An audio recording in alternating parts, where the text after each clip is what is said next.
The sky over the village of Stepove wasn't just blue. It was a deep, aching sapphire that seemed to reflect in the endless fields of yellow. Petro didn't know then that this harmony of colors, the gold and the blue, would one day become a haunting memory of a lost world. In June 1941, Petro was 22. He had calloused hands from the plow and eyes that crinkled when he looked at Marina. He was a son of the Ukrainian soil, a man who measured time not by clocks, but by the ripening of wheat. When the war erupted, it didn't arrive with a grand speech. It arrived with a distant, rhythmic thumping that vibrated in the soles of his feet. "Don't cry," he told Marina, his voice cracking as he boarded the truck. "The sunflowers will still be standing when I come back." But by September, the sunflowers were charred skeletons. The Battle of Kyiv was a whirlwind of fire and iron. Petro's regiment was caught in the giant cauldron east of the city. The orders from Moscow were suicidal. Not a step back. But there was no back left to go to. They were surrounded. For 3 days, Petro fought in the marshes, his rifle jammed with mud, his stomach screaming with hunger. He saw his childhood friend, Vasil, disappear in a cloud of gray smoke when a mortar hit their trench. On the 4th day, the ammunition ran out. The silence that followed was more terrifying than the shelling.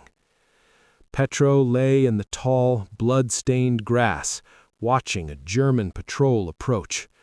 The sun was setting, casting long, distorted shadows. A German soldier, no older than Petro, pointed a Kar 98K at his chest. "Aufstehen," the soldier commanded. "Get up." As Petro raised his shaking hands, he looked at the horizon. He wasn't a soldier anymore. He was a Kriegsgefangener, a prisoner of war. Behind him lay the ruins of his youth.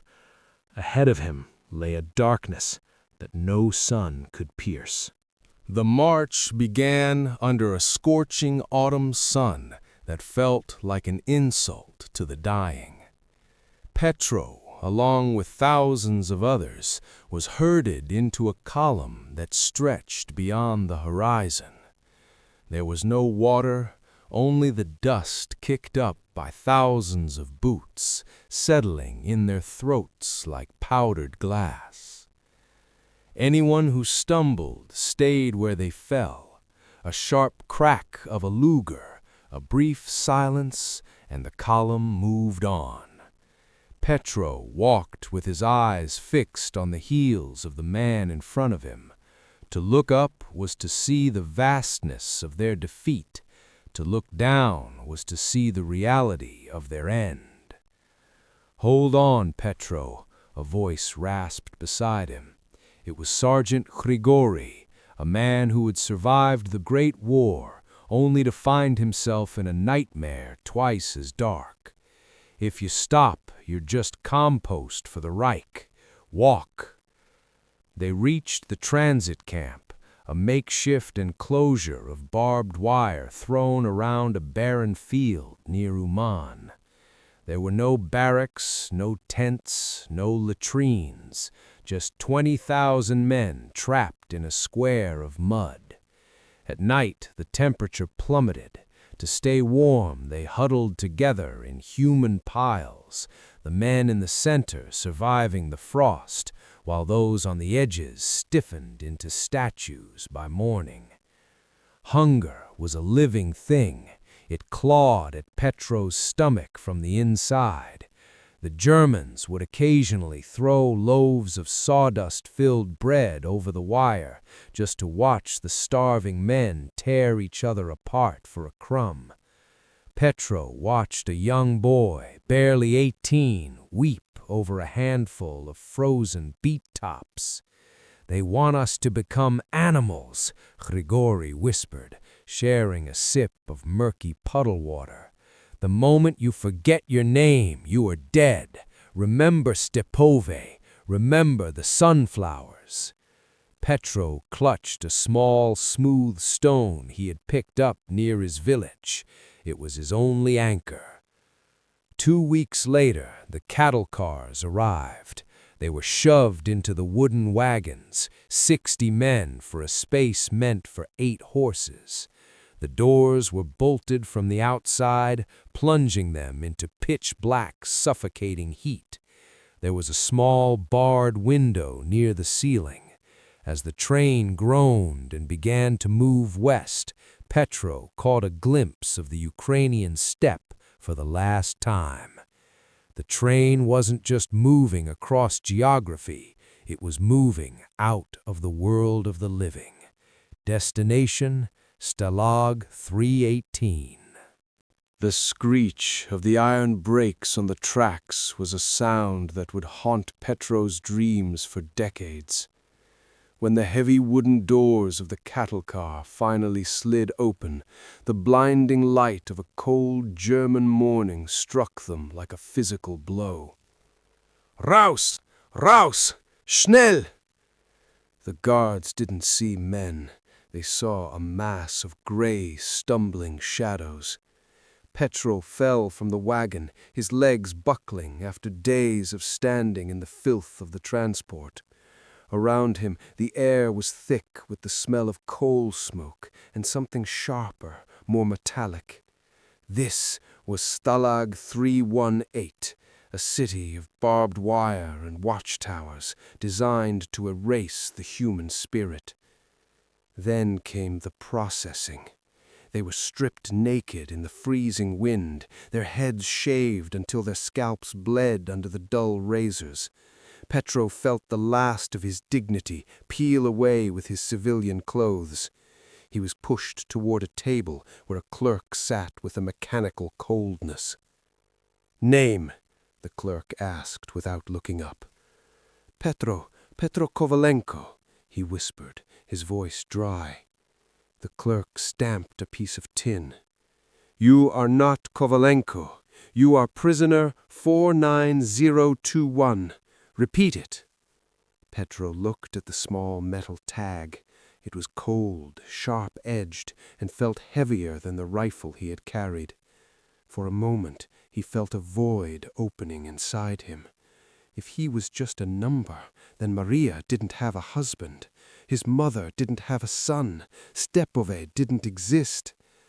49021, he choked out. The camp was a world governed by the laws of the wolf. The barracks were overcrowded pits of disease. Typhus whispered through the bunks like a ghost, taking 3 men every night from Petro's block. Grigori, the old sergeant, managed to stay in the same hut, but even his iron will was fraying.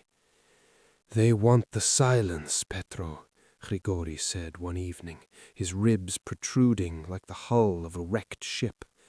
"They want us to stop talking, stop dreaming, stop being. That's how they win without firing a shot." Petro looked at the stone from Stepove, which he had miraculously hidden in his mouth during the search. It was his only rebellion. One afternoon, while working in the stone quarry under the lash of a capo's whip, Petro saw a group of local German civilians walking past the perimeter fence.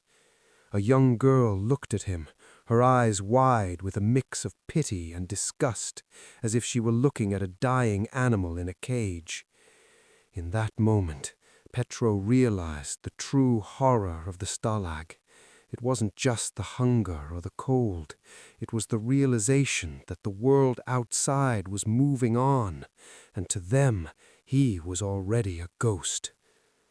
"I am not a ghost," he hissed through gritted teeth as he swung the heavy pickaxe into the gray rock. "I am 49021, but I am Petro Kovalenko, and I will see the sun over the Dnieper again." Winter in the heart of Germany was a silent executioner. The mud of the Stalag froze into jagged peaks that tore through the remnants of Petro's boots. Every breath was a puff of white mist, a reminder that warmth was a luxury of the past. "Petro," Grigori whispered one night, his voice barely audible over the chorus of coughing in the barracks. "The quarry, tomorrow. They are moving a shipment of explosives for the new tunnel. The guards are thin on the western ridge." Petro's heart hammered against his hollow chest. Escape? From this? The wire was charged with electricity, and the machine guns in the towers never slept. But then he looked at his hands, skeletal, gray, trembling. If he stayed, he would be a corpse in a communal pit by February. "What is the plan?" Petro asked, his eyes catching a glint of the old sergeant's defiance. "We don't all have to make it," Grigori said, a shadow of a smile on his cracked lips. "But someone has to tell them. Someone has to tell the world what they did to us here." The next morning, the fog was thick, smelling of pine and damp earth. Petro was assigned to the transport detail near the edge of the quarry. He felt the weight of the stone from Stepove in his pocket, his talisman. As the steam locomotive hissed and the guards turned to shout at a lagging group, Grigori gave the signal. It wasn't a shout, it was a simple, firm nod. Grigori lunged at the nearest guard, not to kill, but to create a moment of pure, chaotic distraction. "Run, Petro! Run for the woods!" the old man screamed as the butt of a rifle crashed into his shoulder. Petro didn't think. He didn't feel the cold. He became a blur of desperation.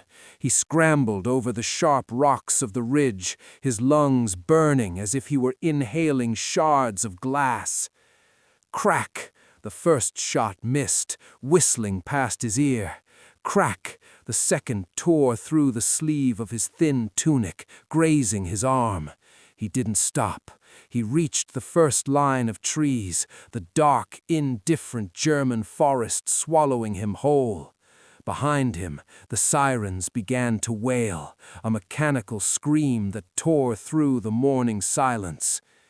He ran until his legs gave out, collapsing into a drift of dead leaves. Silence returned, heavy and terrifying. He was alone. No bread, no map, no compass, only the stars and the direction of the rising sun, which he knew pointed toward home. But then he heard it, the baying of hounds. The hunt had begun. Petro pressed his face into the cold earth. "I am Petro Kovalenko, and I am still alive." The dogs were closer now. Their baying was a rhythmic nightmare, tearing through the silent cathedral of the German pines. Petro's breath came in ragged gasps, each one a red-hot blade in his throat. His feet, wrapped in blood-soaked rags, felt nothing but the dull thud of the frozen earth. He reached a clearing where an old moss-covered shrine stood, a small stone cross at a crossroads. He slumped against it, his strength finally deserting him. The sky above was beginning to bleed into a pale, sickly gray. Morning was coming, and with it, his captors. Suddenly, a shadow moved. Out of the mist emerged a woman, wrapped in a heavy wool shawl. She carried a milk pail, her face a map of wrinkles and sorrow. She stopped, staring at the skeletal figure in the striped rags of the Stalag. Petro looked up, his eyes hollow. He didn't plead. He didn't move. He simply held out the small, smooth stone from Stepove, the last piece of Ukraine he possessed. The woman didn't scream. She didn't run for the guards. Slowly, she reached into her pocket and pulled out a crust of dark bread. She laid it on the stone plinth of the shrine and whispered one word, "Lauf," run. In her eyes, Petro saw it. Not a German, not an enemy, but a mother who likely had a son dying in a trench somewhere in the east. For a second, the war vanished. There were only two souls caught in a storm of iron. But the barking grew deafening. The brushwood snapped behind him. Petro knew he couldn't run anymore. If he stayed, the woman would be executed for helping him. "Go," he whispered in Ukrainian, though she couldn't understand. "Live." He stood up, his spine straightening for the first time in years. He didn't hide. He walked out into the center of the clearing, the bread still clutched in his hand. As the first SS officer broke through the tree line, Luger drawn, Petro didn't look at the gun. He looked east. He closed his eyes and saw Stepove. He saw the sunflowers, tall and golden, swaying in a wind that smelled of honey and freedom. He felt Marina's hand in his. He wasn't prisoner 49021. He wasn't a slave. A single shot rang out, echoing through the valley. The stone from Stepove fell into the mud, but Petro didn't feel the cold anymore. He was already home. The screen fades to black. Only the sound of the wind through the sunflowers remains.